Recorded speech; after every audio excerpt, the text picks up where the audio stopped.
Hi everyone. तो कैसे हैं आप सभी? आई होप आप लोग बहुत ही अच्छे होंगे। तो आज की वीडियो में देखने वाले हैं लस्सा और मस्सा कैसे निकालेंगे। यहाँ पे प्रत्येक जो क्वेश्चन आप देख रहे हो, यहाँ पे 3 क्वेश्चन, ये सब अलग अलग टॉपिक पे समझना है कैसे। देखो फर्स्ट में दिया क्या है यहाँ पे कि 5, 10 तथा 15 का लस्सा और मस्सा निकालना, ठीक है। जिसको हम लोग बोलते हैं इंग्लिश में लस्सा को बोलते हैं एलसीएम और मस्सा को बोलते हैं एचसीएफ, ठीक है। और सेकेंड में आपका दिया है कि 6, 8, 22 का लस्सा तथा मस्सा का अनुपात क्या होगा, ठीक है। और थर्ड नंबर में आपका दिया होगा कि 336 और 54 का एचसीएफ तथा एलसीएम ज्ञात करें। देखो प्रत्येक क्वेश्चन यहाँ पे आपके एग्जाम के लिए बेसिकली मोस्ट इंपॉर्टेंट है। ये क्वेश्चन आपके एग्जाम में कई बार पूछे गए हैं, तो मैं यहाँ पे बेसिकली आज इसी तीनों को ही सॉल्व करने वाले हैं। और इस टाइप का और भी वीडियो मैं बना चुका हूँ जो आपके एग्जाम में ऑलरेडी पूछा गया है। तो यहाँ पे मेरा थर्ड जो यहाँ पे क्वेश्चन जो है ना, बहुत बार बहुत इंपॉर्टेंट है मेरे दोस्त। तीसरा नंबर में जो क्वेश्चन देख रहे हो, 336 और 54 का एचसीएफ तथा एलसीएम ज्ञात करना बहुत ही आसानी से करेंगे, समझना। और देखो प्लीज़ वीडियो को लाइक तो लाइक कर देना, दोस्तों को शेयर भी कर देना यार, और चैनल सब्सक्राइब तो कर ही लेना, ठीक है। तो फर्स्ट का आपका दिया हुआ कि 5, 10 और 15 का लस्सा और मस्सा कैसे निकालेंगे, समझना। तो देखो यहाँ पे लस्सा और मस्सा निकालने का दो माध्यम होता है। पहला होता है कि भाग विधि से निकालो, दूसरा होता है गुणनखंड विधि से, ठीक है। तो देखो यहाँ पे अगर आपको लस्सा मस्सा दोनों निकालना, तो आपको सबसे अच्छा तरीका है कि गुणनखंड विधि से सॉल्व करो। आपको लस्सा और मस्सा दोनों एक ही बार में निकल जाएगा, ठीक है। कैसे समझना, बेसिकली बहुत ही आसानी से करने वाले हैं, जो आपके एग्जाम के लिए बेसिकली मोस्ट इंपॉर्टेंट है। तो इस वीडियो को अंत तक देख के जाना है। वीडियो को लाइक नहीं तो लाइक करना, दोस्तों को शेयर भी कर दीजिएगा, और चैनल सब्सक्राइब तो कर ही लेना मेरे दोस्त। यहाँ पे हम फर्स्ट का सॉल्व करते हैं। तो यहाँ पे फर्स्ट क्वेश्चन दिया था कि 5, 10 तथा 15 का लस्सा और मस्सा कैसे निकालेंगे, समझना। देखो लस्सा मस्सा निकालना दोनों, अगर आपको अच्छी मतलब एक ही बार में निकालना है ना, एक अच्छे माध्यम से ज़्यादा लॉन्ग नहीं करना है, तो आप बेसिकली गुणनखंड विधि का उपयोग कर सकते हो, ठीक है। जैसे मैं यहाँ पे देखो 5 का करेंगे गुणनखंड, तो 5 से 5 तो 5 ही बार में कट जाएगा ना, 5 से 5 एक बार में कटेगा, ठीक है। अब 10 को करेंगे तो 10 का यहाँ पे 2 से लगाएंगे तो 2 5 से 10 कटेगा, 5 से 5 कट जाएगा, ठीक है। 15 को लगाएंगे तो कटेगा 3 5 15, और 5 से 5 मेरा यहाँ पे कट जाएगा, ठीक है। ये आपको गुणनखंड ऐसे कर लेना, यहाँ पे समझना है। यहाँ तक आपको समझ में आ गया होगा। देखो 5 का जो गुणनखंड आया ना, कितना आया, तो 5 ही आया। 5 गुने आप एक भी लिख सकते हैं, कोई दिक्कत नहीं, 5 से कम 5 ही होगा। अब देखो 10 का जो गुणनखंड आया, तो 10 का आया मेरा क्या, तो 2 गुने क्या आया, 5 आया। 2 5 10 होता है। 15 का मेरा जो गुणनखंड आया, यहाँ पे 3 गुने 5 आया, ठीक है। यहाँ तक कोई दिक्कत नहीं है। देखो एच सी एफ का मतलब क्या होता है, मस्सा का मतलब जो होता है तीनों मिलना चाहिए, ठीक है। यहाँ पे अगर 3 संख्या आपका दिया होता है, तीनों में आपको मिलना चाहिए। 2 संख्या रहेगा, दोनों में मिलना चाहिए, ठीक है। वह संख्या जो दोनों में 2 को रहेगा तो दोनों में मिलेगा, तो वो आपका एच सी एफ हो जाएगा। वह संख्या जो 3 को है तो तीनों में मिलेगा, तो वो आपका एच सी एफ हो जाएगा, ठीक है। तो देखो यहाँ पे देखो ये संख्या 3 को था, 5, 10, 15। अभी जब इसको हम गुणनखंड किए, तो इसमें मेरा तीनों में क्या मिल रहा है, तो देखो यहाँ पे तीनों में मेरा 5 जो है ना, 5 मिल रहा है। बाकी कुछ तो नहीं मिल रहा, सिर्फ 5 ही मिल रहा है। देखो यहाँ पे सिर्फ 5 ही मिल रहा था। मैं इसको घेरा कर दिया ताकि आपको समझ में आ जाए, ठीक है। आप घेरा नहीं कर सकते हैं, कोई दिक्कत नहीं। अब देखो 2 इसमें है, इसमें नहीं है, ऊपर भी नहीं है, 2 है। अभी देखो इसमें यहाँ पे क्या है कि यहाँ पे 3 है, यहाँ पे 3, यहाँ पे 3 नहीं है, यहाँ पे 3 नहीं है। तो ऐसा संख्या जो आपको तीनों मिलना चाहिए वो आपका एच सी एफ होता है। तो जो भी संख्या आपको तीनों मिल जाएगा, वो आपका एच सी एफ कितना होगा, तो यहाँ पे एच सी एफ जिसको हम मस्सा बोलते हैं, मस्सा आपका हो गया यहाँ पे 5 हो गया। तो यहाँ पे मस्सा आपका 5 हो गया। अब देखो लस्सा निकालने का सबसे आसान तरीका क्या है, समझना। तो देखो यहाँ पे अगर आपको लस्सा निकालना है ना, तो इसी के माध्यम से हम निकाल सकते हो, ठीक है। लस्सा निकालने के लिए क्या करना है, जो मिल गया से सबसे पहले लिख दो, और जो नहीं मिला वो भी लिख दो। तो यहाँ पे 2 नहीं मिला तो 2 लिख देते हैं, यहाँ पे 3 भी नहीं मिला तो 3 नहीं, 3 भी लिख दो, ठीक है। अब मानो कि एक भी है तो आप एक भी लिख सकते हैं, ठीक है। आप तो खुद समझदार हो कि एक में गुना करेंगे तो फिर एक ही रहेगा, मतलब एक में किसी भी संख्या से गुना करो वो संख्या ही हो जाता है, ठीक है। तो यहाँ पे देखो 5 जो मिला से पहले लिख देना है, और जो नहीं मिला वो भी लिख देना है, तो भी लिख दिए, और जो 3 भी नहीं मिला तो 3 भी लिख दिए। अब यहाँ से गुना करने का सबसे अच्छा तरीका कि 5 दूनी 10 और 10 दिया 30, और 30 एकम क्या होता है, 30 होता है, ठीक है। तो यहाँ पे मेरा जो एलसीएम आ चुका है, तो देख सकते हैं यहाँ पे एलसीएम आ चुका है आपका, यहाँ पे 30 आ गया, जिसको हम बोलेंगे लस्सा। यहाँ पे आप लस्सा भी लिख दीजिएगा ताकि आपको हिंदी और इंग्लिश दोनों समझ में आ जाए कि आपको क्या पूछ रहा है, ठीक है। तो लस्सा आपका 30 आ गया, और मस्सा आपको जिसको एचसीए बोलते हैं वो 5 आ गया। कैसे क्या, फिर से पहले गुणनखंड कर लेना है। गुणनखंड को आप इस तरह लिख सकते हैं, यहाँ पे आपको जो संख्या अगर 3 को दिया रहेगा यहाँ पे, तो तीनों में आपको जो संख्या मिलेगा ना, वो आपका हो जाता है एच सी एफ। और यहाँ पे एच सी एफ जैसा कि मेरे तीनों में 5 मिला तो 5 हो गया, जिसको हम लोग मस्सा बोलते हैं ना। अब हमको निकालना है एलसीएम भी था, तो एलसीएम निकालने के लिए सबसे अच्छा तरीका क्या समझना। देखो जो मिलेगा से पहले लिख देना, तो मिला तो मेरा पाँच तो पहले ही मैं लिख दिया। अब जो नहीं मिला तो दो नहीं मिला दो लिख दिया, तीन भी नहीं मिला तीन भी लिख दिया। अब एक भी लिख दो, नहीं मिला तो एक भी लिख दिया। अब यहाँ से गुना किया तो 5 दूना 10 दिया, 30 जो लस्सा मेरा 30 आ गया। अब देखो फर्स्ट का तो मैं सॉल्व कर दिया जो बहुत ही आसानी से। अब देखो सेकेंड का लस्सा और मस्सा का अनुपात कह रहा, तो वो कैसे करेंगे समझना। तो इसको ही बहुत ही आसानी से करने वाले हैं, समझना कैसे करेंगे। देखो बहुत ईजी से सॉल्व करने वाले हैं, वीडियो को आप अंत तक देख के जाओ ना। आपके एग्जाम में अगर क्वेश्चन आएंगे तो आप बेसिकली बेसिकली बहुत ईजी सॉल्व कर सकते हो, ठीक है। तो 6, 8 और 22 का लस्सा और मस्सा का अनुपात कैसे निकालेंगे। सबसे पहले हम इसको लस्सा और मस्सा निकाल लेंगे, इसके बाद हम इसका अनुपात करेंगे, ठीक है। तो यहाँ पे हम सेकेंड का सॉल्व करते हैं, जो सेकेंड का क्वेश्चन आपके एग्जाम में बहुत बार पूछा भी गया है। तो यहाँ पे सेकेंड नंबर में दिया था कि 6, 8, 22 का लस्सा तथा मस्सा का अनुपात कैसे निकालेंगे समझना।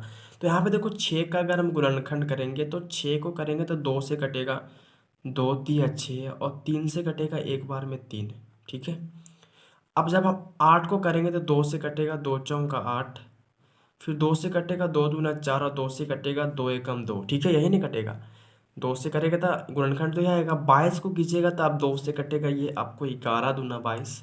अब 11 जो है अभाज्य संख्या, तो 11 11 ही से कट जाएगा, ठीक है। चलो देखो भाज्य और अभाज्य प्रमेय प्रमेय में इसका ऑलरेडी वीडियो बना चाहूँ, आप जाके बेसिकली उसको भी एक बार देख लीजिएगा, ठीक है ना। यहाँ पे 6, 8 और 22 का मैंने गुणनखंड कर दिया, जैसे कि आप देख सकते हो, ठीक है। अब यहाँ पे समझना, तो यहाँ पे मेरा जो गुणनफल आया, जैसे मैं 6 का क्या है, तो 6 का यहाँ पे आया 2 × 3, इसको लिख देते हैं। 8 का आया यहाँ पे क्या, तो 2 × 2 × 2 आया, ठीक है। अब 22 का यहाँ पे जो आया है क्या, तो 2 गुने मेरा 11 आया है, ठीक है। यहाँ पे मैंने बेसिकली इस तरह आप सजा के लिख सकते हो, ठीक है। और आपके एग्जाम में आप बेसिकली इसी तरह सॉल्व करना, ताकि देखो एग्जामिनर जो होगा ना, आपको कॉपी ही देखता है ना, आपका राइटिंग देखता है, आप कैसे बनाए हैं, कौन सा मेथड का यूज़ किया, ठीक है। तो बेसिकली आप इस तरह से अच्छे से लिख देना, ताकि आपको जो आपको चेक करने वाला कॉपी हो, कॉपी समझेगा चलो अच्छे से बनाया है। तो देखो यहाँ पे जो HCF होता है, जो मैं बताया था पहले ही कि जो मस्सा होता है ना, वो तीनों मिलना चाहिए, ठीक है। जब यहाँ पे 3 संख्या है तो तीनों में आपको मिलेगा, वो संख्या आपका मस्सा हो जाएगा। देखो यहाँ पे क्या मिल रहा था, यहाँ पे बेसिकली 2 ही तो मिल रहा, सिर्फ 2 ही मिल रहा। अब देखो यहाँ पे 3 इसमें है लेकिन इसमें नहीं है, इसमें 11 है इसमें 11 नहीं है, इसमें 2 है तो इसमें 2, इसमें भी 2 नहीं है। देखो मतलब मस्सा जो होता है ना, जो तीनों मिलना चाहिए, तो मेरा मस्सा जो यहाँ पे हो गया आपका 2 हो गया, जिसको हम क्या बोलते हैं, HCF बोलते हैं, HCF, ठीक है। इसको क्या बोलते हैं, HCF बोलते हैं। चलो मस्सा मेरे यहाँ पे 2 हो गया। अब हमको लस्सा निकालने के लिए सबसे पहले करना क्या है, LCM जिसको बोलते हैं लस्सा, उसको निकालने के लिए क्या करना है। तो जो मिलेगा से पहले तो मेरा मिला क्या, 2, तो 2 को मैं पहले लिख दूंगा। अब जो नहीं मिला से भी, तो देखो 2 तो पहले मिला तो पहले लिख दिया, नहीं मिला तो पहले मेरा 3 नहीं मिला। चलो फिर ये मेरा यहाँ पे 2 डबल नहीं मिला, तो डबल 2 उतार दो। फिर क्या नहीं मिला, तो फिर आपको 11 भी नहीं मिला, तो 11 भी लिख दो। मैंने बेसिकली पूरा लिख दिया। 2 नहीं, पहले 2 मिला तो 2 लिख दिया, 3 भी नहीं मिला 3 लिख दिए, फिर डबल 2 था डबल 2 लिख दिए, 11 11 लिख दिए। अब यहाँ पे इसको गुना करेंगे तो कितना आएगा, तो गुना करो, 3 दूना 6 दूना 12, 12 दूना 24, और 24 में अगर 11 से गुना कर देते हैं, तो फिर से गुना करते हैं। देखो यहाँ पे 2 तिया 6, 6 दूनी 12, 12 दूना 24, 24 में 11 से गुना करेंगे तो 24 एकम 24, और 24 एकम 24, 4 का 4, 4 दो 6, और यहाँ पे 264, कितना आएगा, 264 आएगा, जैसे कि आप देख सकते हो, ठीक है। चलो ये तो मेरा यहाँ पे लस्सा और मस्सा निकल चुका, जैसे कि आप देख सकते हैं। लेकिन हमको निकालना क्या था यहाँ पे, तो लस्सा और मस्सा का अनुपात। तो लस्सा मेरा जो कितना आया है, लस्सा और मस्सा का अनुपात निकालना है। तो अनुपात यहाँ पे लिखेंगे मेरे दोस्त, अनुपात में लिखेंगे लस्सा अनुपात क्या करेंगे, मस्सा, ठीक है। तो लस्सा जो मेरा कितना है, 264 आया है। अनुपात मस्सा कितना है, 2 आया है। अब जब 2 से इसमें भागा देंगे तो कटेगा 2 एकम 2। अब ये 2 से कटेगा 13 दूना मतलब 132 बार में, 13 दूना 26, 2 दूना 4।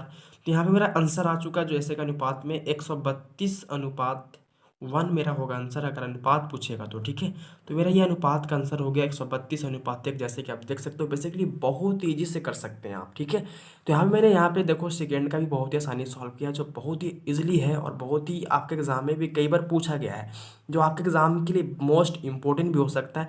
देखो यहाँ पे मेरा यहाँ पे 6, 8, 22 का मैं लस्सा और मस्सा का अनुपात निकाल दिया। सबसे पहले आपको लस्सा मस्सा निकालने है, जो गुणनखंड विधि से बहुत ही आसान तरीका होता है, ठीक है। जैसे मैंने यहाँ पे गुणनखंडी विधि का प्रयोग किया, तो यहाँ पे देखो मेरा लस्सा और मस्सा बेसिकली का अनुपात निकल चुका है। अब हम देखो थर्ड नंबर में क्या है तो समझना। थर्ड नंबर में आपका दिया है 336 और दिया है 54 तथा 54 का एचसीएफ तथा एलसीएम ज्ञात करना है। कैसे ज्ञात करेंगे समझना, बहुत ही आसानी से करने वाले सेम इसका भी हम गुणनखंडी विधि सॉल्व करेंगे। तो यहाँ पे थर्ड नंबर में दिया था आपको कि 336 तथा 54 का एचसीएफ और एलसीएम निकालना है, ठीक है। तो यहाँ पे हम इसको करेंगे कैसे, तो यहाँ पे हमें बताया था गुणनखंड विधि सॉल्व करो ताकि आपको दोनों को निकालने में आसानी पड़ेगा। तो यहाँ पे मैं करूँगा 636 का गुणनखंड। तो जब 2 से आप लगाइएगा तो 2 से कटेगा, 2 एकम 2, 2 छक 12 कटेगा और 2 अठे 16 कटेगा, ठीक है। आप भागा दे के देख सकते हैं, 2 एकम 2, 3 में से 2 कटेगा 1, 13 होगा। फिर 2 छक 12 लगाएंगे और जब 13 में से 12 घटेगा 1, फिर हो जाएगा 2 अठे 16। फिर 2 से लगाएंगे तो 2 अठे 16, 2 चौके 8 कटेगा, ठीक है। यहाँ तक हो गया। फिर 2 से लगाएंगे तो 2 चौके 8 और 2 दूना 4 कटेगा। फिर 2 से कटेगा 21 दूना 42, ठीक है। फिर 3 से काटेंगे तो 3 7 21 और 7 से कटेंगे तो 7 से फिर 7 एक बार में कट जाएगा, ठीक है। यहाँ तक हो गया। चलो यहाँ तक आप कर सकते हो। बेसिकली गुणनखंड करना है, गुणनखंड में पहले भी आप पढ़ चुके होगे। अब देखो 54 के करेंगे तो कटेगा 2 से कितना बार में, 2 से कटेगा 27 दूना 54 होता है। अब 2 से नहीं 3 से लगेगा तो 3 नामा 27। अब 3 तिया मेरा क्या होगा, 3 तिया 9, 3 से कटेगा 3 एकम 3, ठीक है। 3 से 27 बार में 3 नामा 27, 3 तिया 9, 3 एकम 3 कट गया, ठीक है। अब देखो यहाँ पे मेरा आया क्या, देखो यहाँ पे इधर लिख लेते हैं। तो देखो 336 का कितना कितना आया, 336 का 2 जो आया ना मेरा यहाँ पे कितना 2 आया, तो 1 2 3 4, 4 2 कितना 2 आया, यहाँ पे लिख देंगे 1 2 3 4 को 2 लिख दिए। फिर कितना आया, तो 3 और 7 तो लिख देंगे गुने में 3 इंटू गुने 7 हो गया, ठीक है। चलो 54 का जो कितना है, तो 54 का यहाँ पे आ चुका है, जैसे हम देख सकते हैं 2 और कितना 3 है, तो 3 को 3 है तो 2 लिखेंगे, 3 गुने 3, ठीक है। पहले मेरा 2 था तो 2 लिख दिया, फिर कितना 3 था, 3 को 3 था तो 3 को 3 लिख दिया। अब देखो एचसीएफ निकालने के लिए सबसे अच्छा तरीका क्या होता है कि जो तीनों मिलना चाहिए, ठीक है। तो तीनों में आपको क्या मिल रहा है, देखो यहाँ पे सॉरी 2 है तो दोनों मिलना चाहिए ना, यहाँ पे तो 2 ही संख्या है तो दोनों में मिलना चाहिए। तो दोनों में पहले तो आपको 2 मिल रहा है, चलो यहाँ पे लिख दो एचसीएफ बराबर, पहले 2 हो गया। उसके बाद क्या मिल रहा है, तो उसके बाद आपको 3 मिल रहा है, तो 3 यहाँ पे मिला दो। आप यहाँ भी मिला सकते हैं, कोई दिक्कत नहीं, सामना सामने मिलाओ तो अच्छा लगता है, ठीक है। आप देखो यहाँ पे 3 है लेकिन यहाँ पे 3 नहीं है, यहाँ पे 2 है तो यहाँ पे 2 नहीं है, यहाँ पे 7 तो यहाँ पे 7 नहीं है, तो अब कोई मिल नहीं रहा। तो पहला आपका 2, दूसरा में क्या मिला 3, तो 2 गुने 3 हो जाएगा आपका 6 एचसीएफ, ठीक है। अब हमको निकालना था क्या, एलसीएम भी निकालना था। तो एलसीएम निकालने के लिए करना क्या था समझना, एलसीएम निकालने के लिए करना क्या था आपको, यहाँ पे करना यह था कि जो मिला से पहले, तो आपको मिला था 2 तो 2 पहले लिखो, उसके बाद क्या मिला 3 तो 3 पहले लिखो, ठीक है। पहले मिला वो पहले लिख दिया। आप जो नहीं मिला वो भी लिखो। तो यहाँ पे कौन कौन नहीं मिला, तो पहले आपको यहाँ पे 3 को 2 नहीं मिला तो पहले इसी को लिखो, 3 को 2 नहीं मिला। फिर आपको 7 नहीं मिला तो 7 लिख दो। फिर आपको क्या नहीं मिला, तो आपको यहाँ पे डबल 3 नहीं मिला तो डबल 3 लिख दो, यहाँ पे 7 लिखा हुआ, ठीक है। फिर समझो जो मिला से पहले मैं लिख दिया 2 गुने 3। अब देखो जो नहीं मिला तो कौन कौन नहीं मिला आपको, पहले आपको यहाँ पे 2 नहीं मिला तो 3 को 2 ही नहीं मिला, 3 को 2 मैं उतार दिया। फिर 7 नहीं मिला तो 7 लिख दिया, फिर डबल 3 तो डबल 3। अब यहाँ पे इसको गुना करेंगे तो कितना आएगा, 3 दूनी 6 दूनी 12, 12 दूनी 24, 24 दूनी 48 और 48 में यहाँ पे 7 से गुना करेंगे तो कितना आएगा। तो यहाँ पे रोक देते हैं, 48 में पहले 7 से गुना कर लो। तो यहाँ पे मेरा हो गया था कितना, तो यहाँ पे फिर से यहाँ पे मेरा 48 था, 48 में 7 से गुना किया तो कितना है, 48 में जब 7 से मैं गुना किया तो मेरा आया यहाँ पे 336। और 336 में 3 या 9 से गुना करेंगे तो मेरा आंसर आएगा यहाँ पे 3024, ठीक है। आप बेसिकली गुना कर सकते हो, आप कैसे करेंगे आप पे डिपेंड करता है, सबका गुना करने का तरीका अलग अलग होता है ना दोस्त। तो यहाँ पे देखो मेरा क्या हो गया, मेरा यहाँ पे बेसिकली ये भी सॉल्व हो गया। एलसीएम कैसे करना है यहाँ पे आपको कैसे करना था, बेसिकली बहुत ही इंपॉर्टेंट है। आपके एग्जाम में हर एक साल आपको एक क्वेश्चन आता है कि 2 संख्या यहाँ पे इस तरह दिया रहेगा, आपको एलसीएम और एचसीएफ निकालना है। आप बेसिकली यही मेथड को प्रयोग कर लें, जैसे मैं यहाँ पे सॉल्व किया हूँ बेसिकली इसी तरह मैं आप वहाँ पे सॉल्व कर दोगे तो आपको पक्का नंबर मिल जाएगा, ठीक है। तो यहाँ पे मेरा हो गया, जैसे कि आप देख रहे हैं 3rd नंबर पे सॉल्व कर दिए। जो मेरा यहाँ पे 3 को क्वेश्चन था ना आपके एग्जाम के लिए बेसिकली मोस्ट इंपॉर्टेंट था, ये आपके एग्जाम में कई बार पूछे गए हैं क्वेश्चन, तो आप इस वीडियो के माध्यम से बेसिकली यहाँ पे 3 क्वेश्चन को अच्छे से कवर कर सकते हो। और अगर आपके एग्जाम में इस टाइप से और भी क्वेश्चन आएंगे तो आप इस वीडियो के माध्यम से बेसिकली बहुत ही आसानी से सॉल्व कर सकते हो। तो आज का वीडियो यहीं पे एंड करूंगा। प्लीज़ वीडियो को लाइक नहीं तो लाइक कर देना, दोस्तों को शेयर भी कर दीजिएगा और चैनल सब्सक्राइब तो कर ही लेना। तो फिर मिलते हैं आपसे नेक्स्ट वीडियो में, तब तक के लिए जय हिंद, जय भारत।